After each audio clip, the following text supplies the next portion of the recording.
మన తిరంగా క్రియేషన్ ఎలా మొదలైందో తెలుసా?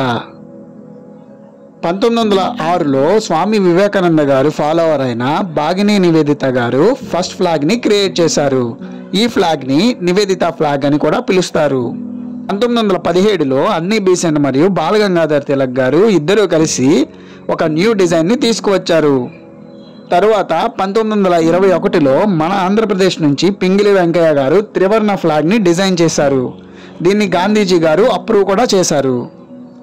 ఆ తర్వాత 1931లో మనం ఇప్పుడు చూస్తున్న 3 కలర్ ఫ్లాగ్ని ఫైనల్లీ 22 జూలై 1947లో ఫైనల్ చేశారు.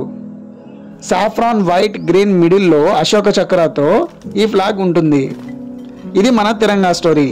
నెక్స్ట్ టైం మన తిరంగాని చూస్తే క్లాత్ కాదు, ఇది మన ఆత్మగౌరవం అని గుర్తుపెట్టుకోండి. జై హింద్.